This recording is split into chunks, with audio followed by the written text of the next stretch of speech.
நிதி உதவி செய்ய வேண்டும் என்று கேட்டு விடைபெறுகின்றேன். நன்றி வணக்கம். Thank you. कुमारी कंगना राउत.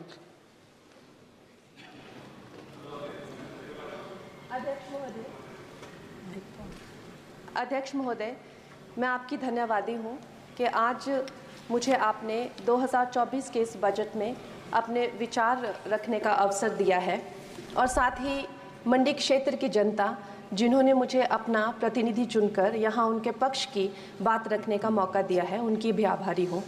ये जगह मेरे लिए बहुत नई है, मैं एक नई सांसद हूँ, मगर मुझे इस बात का आभास है कि ये जो 18वीं लोकसभा है ये कोई सामान्य लोकसभा नहीं है. इस लोकसभा का जो चुनाव हुआ है उसमें हमारे जो शीर्ष नेतृत्व हैं, हमारे माननीय प्रधानमंत्री श्री नरेंद्र मोदी जी ने लगातार तीसरी बार प्रधानमंत्री बनकर पिछले 60 सालों का जो रिकॉर्ड तोड़ा है, उसके लिए हम सब उन्हें जो है वो हार्दिक बधाई देते हैं. साथ ही बधाई के पात्र हैं हम सब भारतीय जनता पार्टी के लोग जिन्हें ये सौभाग्य प्राप्त हुआ. और मैं ये भी मानती हूँ कि हमारे भारतवर्ष की जनता जिन्होंने एक स्थिर, सहज और सफल सरकार को चुना है और एक संकल्प को चुना है, वो भी बधाई के पात्र हैं. महोदय जी, हम सब जानते हैं कि आज से 10 साल पहले हमारे देश की अर्थव्यवस्था का क्या हाल था.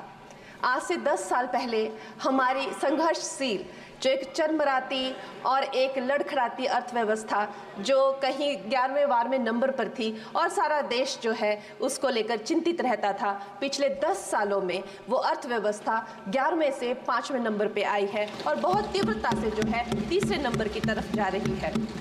ये जो 2024 का बजट है ये सब वर्गों को जो है वो शक्ति प्रदान करने वाला बजट है.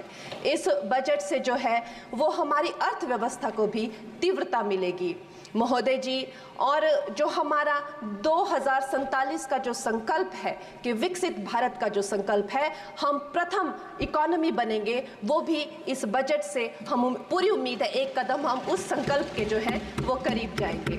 महोदय जी, पिछले साल हमारे हिमाचल प्रदेश में एक बहुत बड़ा प्राकृतिक संकट आया, एक बहुत बड़ी बाढ़ आई जिससे ना जाने कितने जन, धन, पशु, ज़मीन की हमारे लोगों को जो है वो हानि हो गई. लेकिन दुख की बात यह है कि अभी भी हमारा हिमाचल प्रदेश जो है उस त्रासदी के प्रभाव से जो है उसके प्रभाव से, उसकी हानि से बाहर नहीं आ पा रहा है. और उसका जो मूल कारण है वो है वहाँ की जो कांग्रेस की सरकार है, उनका जो लापरवाही है और उनकी जो भ्रष्टाचार नीतियां हैं. आज भी हमारे लोग जो हैं उस बाढ़ के प्रभाव से जो पीड़ित हैं. मैं आदरणीय और माननीय हमारी जो वित्त मंत्री हैं श्रीमती सीतारमण जी का मैं आभार व्यक्त करती हूं कि उन्होंने हमारी हिमाचल की जनता के लिए जो है एक स्पेशल रिलीफ फंड की जो घोषणा की है. हम सब हिमाचल वासियों की तरफ से हम आपका अभिनंदन करते हैं और हम आपका आभार प्रकट करते हैं. महोदय जी, मुझे ये जान के और आपको बताकर इस बात की खुशी भी होती है और खेद भी होता है कि जितना काम पिछले 10 वर्षों में हमारी भारतीय जनता पार्टी ने हिमाचल प्रदेश में किया है, वो उतना काम हमारे आज़ादी के बाद 60 सालों में भी हिमाचल प्रदेश में नहीं हुआ था. आप सब हिमाचल जाते रहे होंगे. Varsha, it is her maiden speech. आप सब Himachal, Varsha, it is her maiden speech, kindly. आप सब हिमाचल जाते रहे होंगे और आप सब ने देखा होगा कि वहाँ पर जो है आज से आज़ादी के 60 साल तक सिर्फ कुछ रोड्स बने थे और वो भी हमारे माननीय जो पूर्व प्रधानमंत्री अटल बिहारी जी रहे हैं, उन्होंने अपने कार्यकाल में जो है वो ग्रामीण प्रधानमंत्री सड़क योजना के अंतर्गत वो रोड बनाए थे. लेकिन पिछले 10 वर्षों में प्रधानमंत्री नरेंद्र मोदी जी की सरकार ने हमारे क्षेत्र को जो है एम्स, IIIT, IIM जैसे वैश्विक स्तर के जो है वो संस्थान दिए हैं और वंदे भारत जैसी ट्रेन को हमारे हिमाचल में पहुंचाया है. हमारे हिमाचल जैसे छोटे से राज्यों को 3,500 करोड़ की लागत का मनाली कीर्तपुर जो है वो हाईवे दिया हुआ है, जिसमें माननीय महोदय जी 5 से ज़्यादा टनल हैं और 37 से ज़्यादा उसमें ब्रिजेस हैं. ऐसे वैश्विक स्तर की जो है हमें इंफ्रास्ट्रक्चर वहाँ पे मिली है और साथ साथ ही पूरे देश के लिए जो एक बहुत ही अद्भुत इंफ्रास्ट्रक्चर मार्बल है, जैसे कि हमारी अटल टनल 9 किलोमीटर की जो वो अटल टनल है, विश्व की सबसे लंबी टनल है और वो एक सिंगल ट्यूब हाईवे जो है वो पूरे विश्व के लिए जो है एक बहुत बड़ा उदाहरण है। और उसके साथ ही 11,000 करोड़ के हाइडल प्रोजेक्ट्स हमारे हिमाचल प्रदेश को दिए हैं। अगर मैं ये सूची यहाँ पे रखूँ तो शायद आप लोगों का बहुत वक्त जो है इसमें लग जाए, लेकिन लाखों लाभार्थी जो है वो चाहे मुफ्त राशन हो, चाहे पीएम की जो है वो मकान हो या आयुष्मान हो। हमारा हिमाचल प्रदेश एक ऐसे राज्य है जो पूरी तरह से शौच फ्री है और वहाँ घर घर में जो है